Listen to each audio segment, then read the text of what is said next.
The libertarian economist Walter Williams was born in 1936 in a poor but thriving section of Philadelphia that was later torn apart by crime and violence.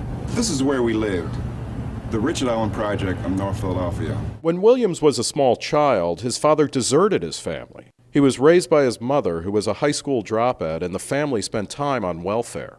I broke out of the North Philadelphia ghetto nearly 30 years ago, and so did most of my friends. Drafted into the peacetime army, Williams eventually earned a PhD from UCLA in the late 1960s, and he soon became a sought-after researcher and public intellectual. His best-known book, 1982's The State Against Blacks, argues that a major cause of black unemployment is government intervention in the labor market. It is morally outrageous for government to be cutting off the ambitions of those trying to climb the middle rungs of the economic ladder. You're saying that you can solve the problems in Bangladesh. Williams' contrarian views have had wide exposure through documentaries, public appearances, and for the past 30 years, a syndicated weekly column that appears in about 140 newspapers. Throughout his career, Williams has used his personal experiences to illustrate his ideas. I used to work in a store like this. Back in those days, just about any kid who looked for a job could find one.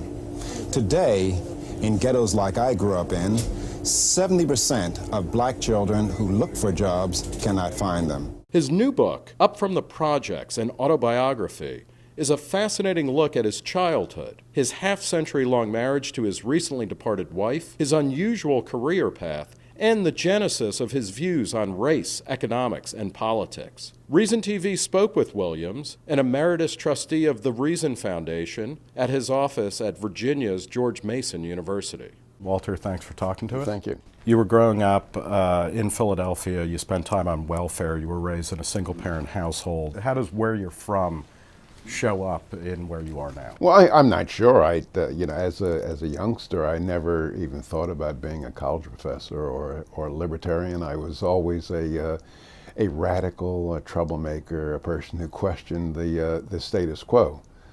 So my upbringing might have had very little to do with where I am now. And matter of fact, even though we grew up poor, we didn't consider ourselves poor. That is, matter of fact, during those days, to call somebody poor was an insult, or even to. What did being called poor mean then? Well, it meant that you didn't eat, or you missed meals, or you wore tattered clothes, and all those weren't the case with me. But at least in the neighborhoods where I grew up, in poor black neighborhoods today, there's kind of what I call spiritual poverty. That is poverty of the spirit. And back when I was a kid, my mother used to always say to us, she says, we have a beer pocketbook, but we have champagne taste.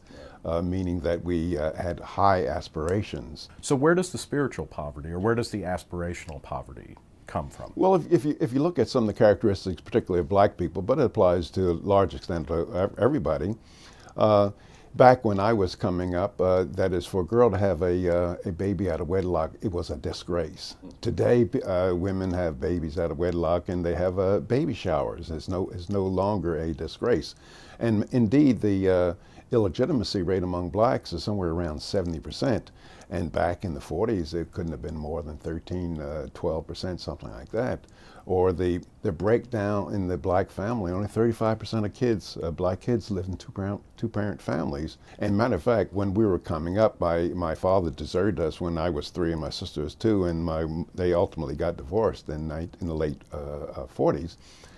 But among our friends, we were the only kids in the Richard Allen housing project that did not have a mother and father in the house, and today would be exactly the opposite. It would be rare to have a mother and father in the household today. In 2008, you wrote that Obama's election, and I'm quoting here, might turn our attention away from the false notion that discrimination explains the problems of a large segment of the black community. Has that happened? I don't think Obama's presidency hasn't meant very much for the black community. I don't see any big change. I don't see lower crime rates. I don't see greater high school graduation rates. But in general, I don't think that there's much progress that blacks can make through the political arena. And now, what do you mean by that? Because this is You know, I think most most observers, whether they're black or white or you know, European, whatever, would say that, you know, that a lot of black progress has been because of Civil Rights Act, because of changes in de jure segregation. If you ask the question, you look at our country and you ask the question, in what cities do blacks have the highest crime, suffer from the highest victimization rates from crime, the rottenest schools, the very, very poor living conditions? They are in the very cities where a black is the mayor, a black is the chief of the police, a black is the superintendent of schools. Now, I'm not stating a causal relationship, but I'm saying that if political power meant so much, you would expect, let's in a city like Philadelphia, where a black is the mayor, a black is superintendent of school, black chief of police, you'd expect every living conditions to be wonderful.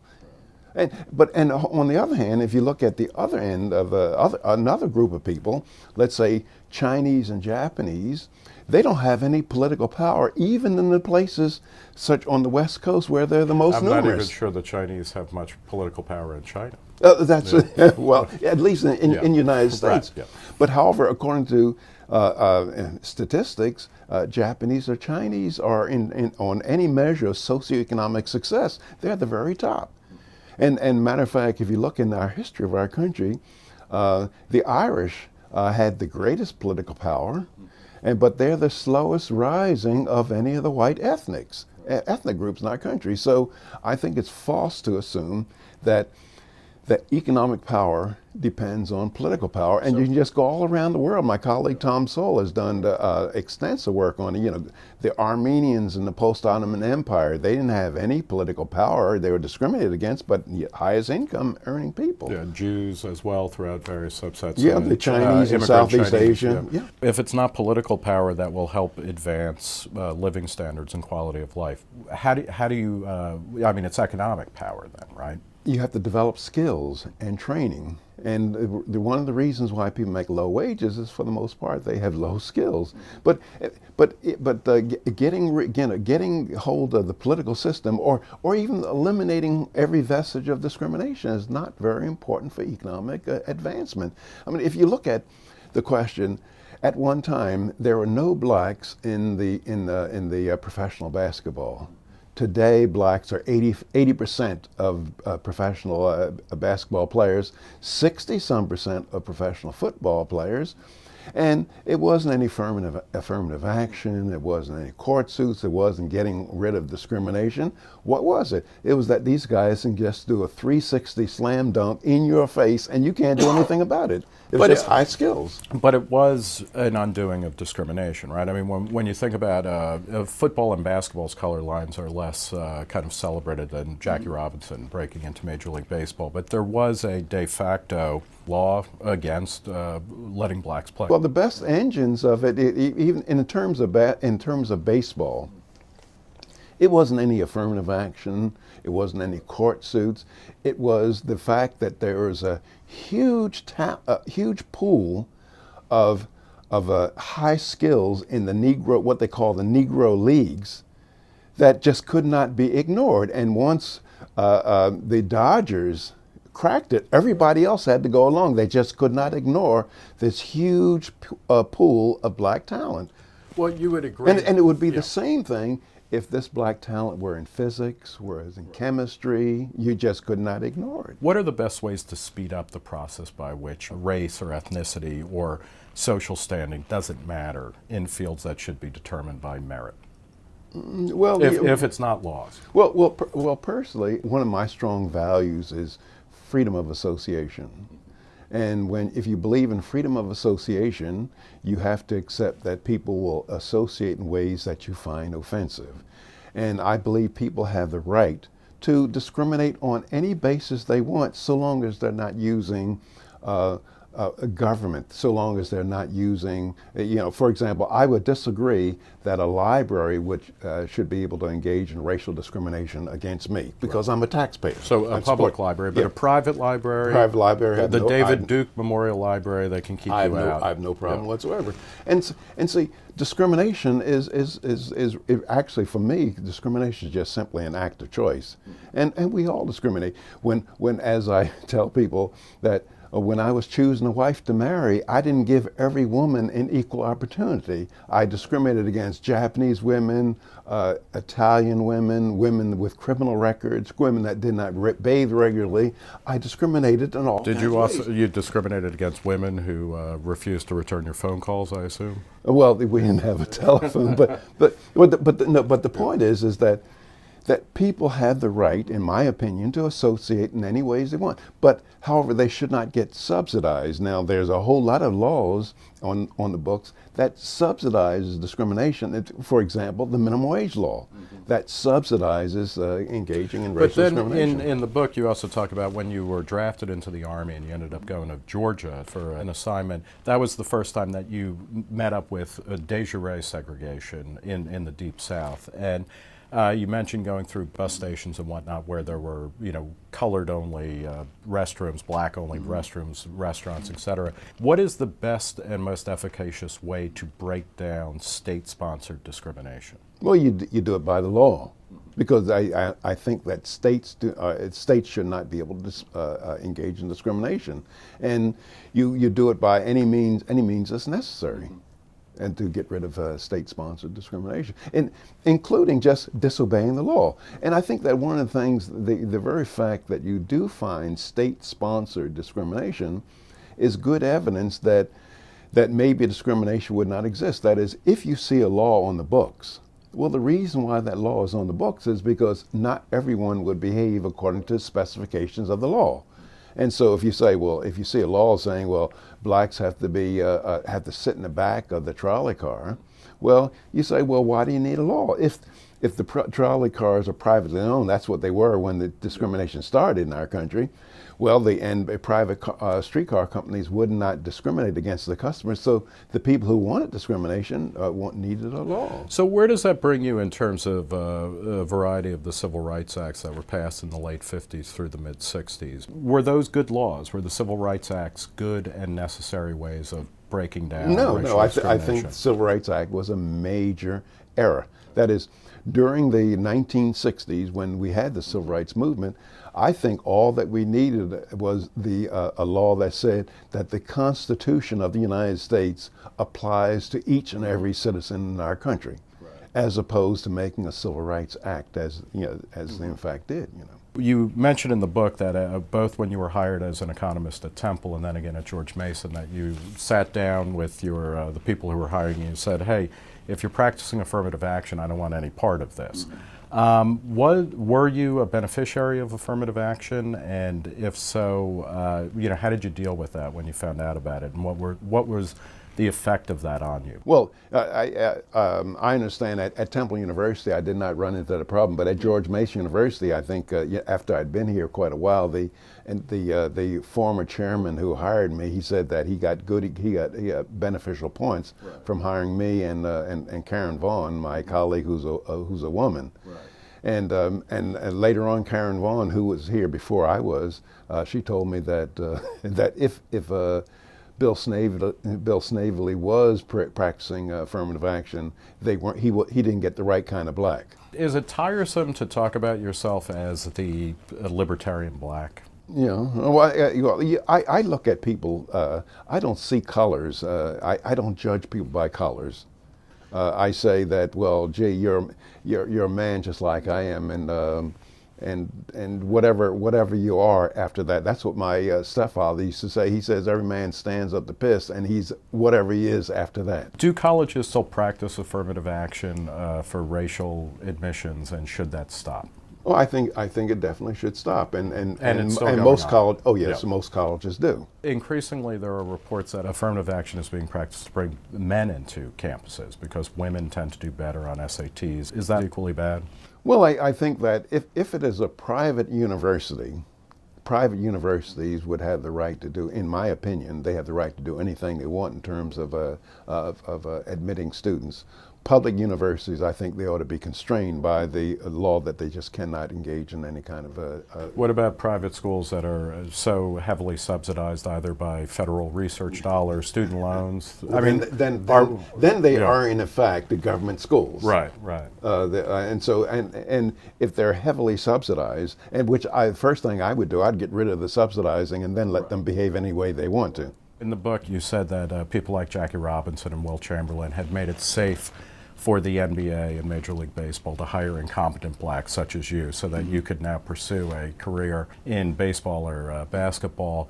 What I meant by that example, I was telling a group of students, and it was indeed at Temple University, and I was saying that I would love to teach a course in physics. I love subatomic physics, but I was saying that black people cannot afford for me to be teaching a course in physics.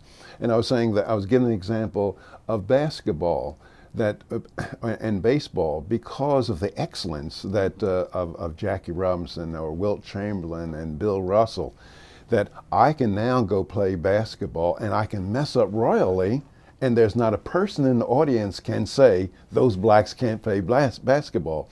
That is, in that sense, I meant that black people can afford incompetent basketball players, but they cannot afford incompetent physics teachers. Now, do you think? And the same thing applies to. I wrote a column about Obama. That is, black people. I said I don't think that they can afford for the first black president to be a failure, and he has every indication of being a failure, like the Carter administration. Well, but do you think, I guess that's the broader point, is that between 1954 and now, race relations have clearly changed, and most of the most odious, obvious excrescences of racism are gone. Are we past race, or will we ever be past race? We're not past it yet. Yeah. That is, I think we've come, Americans have come the furthest distance among any group of people in solving the problems of race in our country. But we're not past it. That is, for example, I was saying in the book that I teach PhD microeconomic theory.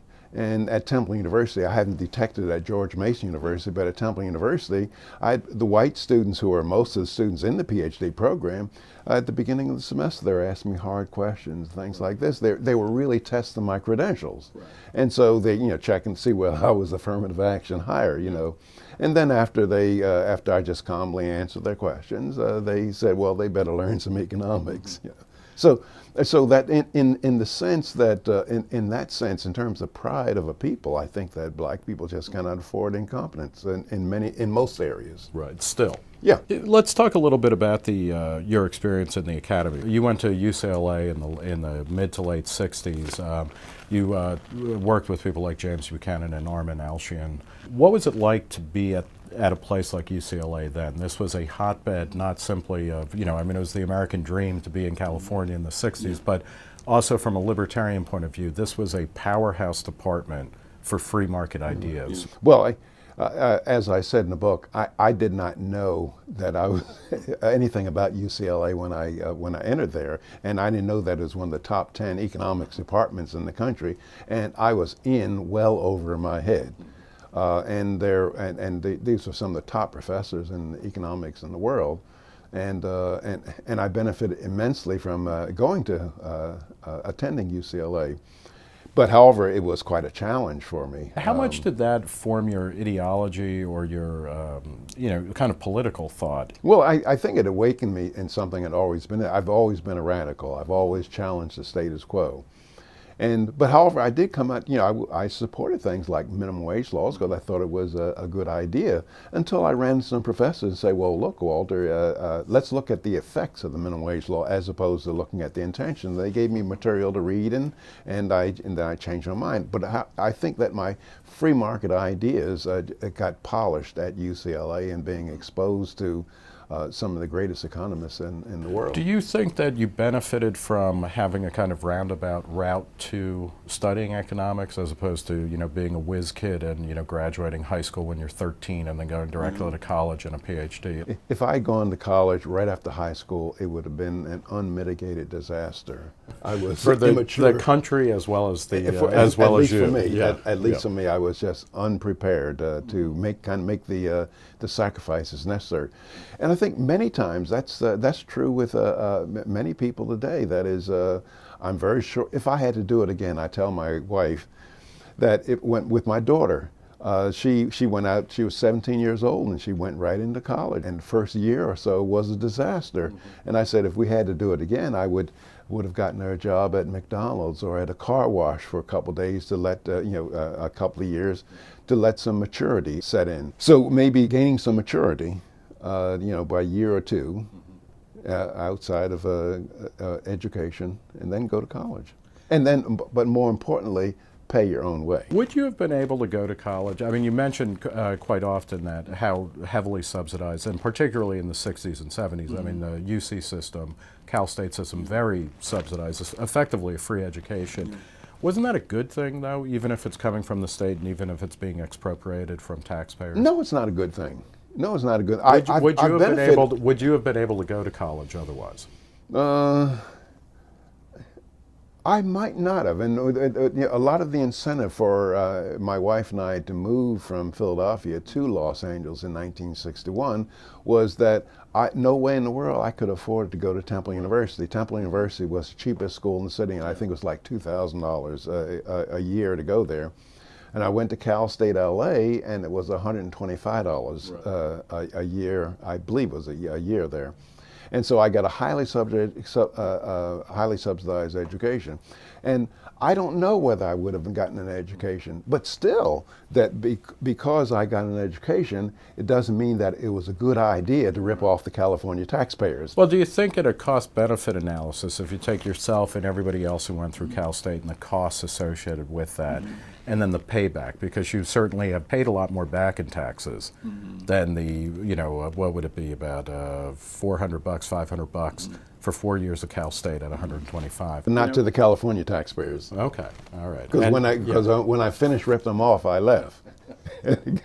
But however, is it a fair question from a libertarian point of view? We all want to say, you know what, nothing should be taken from the taxpayer except very small pots of money that go to clear public goods, and education doesn't meet that test. No.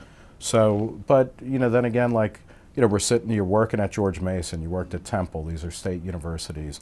Is it such a bad thing that I could have just as soon gone to Cal State or UCLA, and they charge a tuition of $5,000 a year, and I could have gone out and robbed somebody and got the $5,000. So you wouldn't make the argument that, well, gee, Williams robbed the guy to get $5,000, and he's going to pay it back, and later on in life, by higher taxes or whatever. But the solution to the problem is that we need to do something with the financial markets to enable people to be able to get a loan to be able to go to college, and then of course pay it back. George Mason has become a very well-known hotbed of libertarian, laissez-faire economic history from a free market perspective, from a libertarian perspective.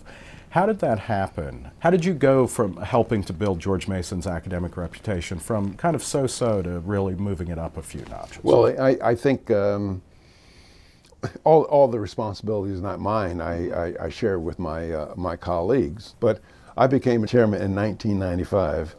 And I was chairman from 1995 until 2001. When Buchanan won the Nobel Prize in 1986, we had 26 faculty members. And when I became chairman, we had 18. There was considerable hostility towards our department, and I tried to work with the administration to rehire those people, and I had a lot of difficulty. And so I just said, well, the only way I'm going to improve the department is to try to privatize the department and actually go out and raise money to be able to do things with the faculty, to be able to to hire people and to subsidize hiring people. And so a lot of it was with the generosity of supporters out there, the Lilly Endowment and the Olin Foundation. And the Olin Foundation. Now, this is, I mean, so you brought in a new revenue stream. Oh yeah, I into brought the in a lot university. of money. Yeah. A lot of people in the academy and from outside say, okay, this is a kind of corporate takeover of the university and of the academy. And It wasn't a corporate takeover. Oh, well, yeah, I mean, talk about that. How did you secure academic freedom for your research faculty? Well, yeah, I think that the people who gave me money, and a lot of it was just private donations. The people who gave me money, they respected me and my ambitions and my vision, and I had complete say-so over how the money would be spent. And so that explains the gold fixtures in the men's room here on the economics building. I wish I did, but they had no say-so in how the money would be spent. And then also towards the end of my tenure as chairman, my colleagues, actually they're very successful in raising money, were able to hire Vernon Smith, right. and matter of fact, his crew from Arizona, right. And bring all seven, I think, here. And he was here for a year and a half, and he won the Nobel Prize. Yeah, you guys timed that perfectly, didn't you? Right. But let's talk a bit about the broad-based libertarian movement. Do you feel that you're part of a libertarian movement? No, I don't. No. So what are you then? Well, I'm not a part of a movement. I've never been a part of a movement. I just I just do my own thing. Can we tally up a score and say, are we more free, are we less free, are we moving in the right direction? Are you happy about the world that your daughter is inheriting and that your grandchildren like? I think for the first time in our history, it's prudent for parents to tell their children to have enough gold and silver coins, enough to be able to get out of this country and move to somewhere Canada? else. Well, somewhere else. Yeah. You know. I mean, it doesn't make any difference. I mean, for example, Jews in Austria, I mean, they should have had enough money to get out, and it didn't make any difference where they moved. Right. You know, so the point is that for the first time in our history, people are considering leaving or taking their wealth out of the United States, where all before the United States was the bastion of liberty and low regulation, and people are bringing their wealth to our country. So I think that we have to be concerned about losing our liberties. What needs to happen for that to reverse? I mean, and it's one thing to say, okay, we got to reduce regulation, but what are the kind of policy steps and the kind of psychological or ideological steps that need to happen? I don't think anything's going to happen. I think what one has to ask himself is, are we so arrogant as American people to think that we are different from other people around the world? That is, how different are we from the Romans who went down the tubes, or the British, or the French, or the Spanish, or the Portuguese? These are great empires of the past, but they went down the tubes for roughly the same things that we're doing. Liberty is the rare state of affairs in mankind's history. Arbitrary abuse and control by others is the standard dish, even now. And all the tendencies is for us to have greater and greater amounts of our liberty usurped by government. If you press me for a trend in the opposite direction, because of the Obama administration, the Democrat control of the House and the Senate, they become so bold in many of their actions that for the first time in my life, Americans are debating about the Constitution, with people forming the Tea Party movement and all this kind of fervor that I've never heard before in my 75 years of life. But is that enough, or is it too late? And I'm not sure. Walter Williams, thank you very much for talking with us and for all of your writing, and especially your new book, Up From the Projects and Autobiography. Okay.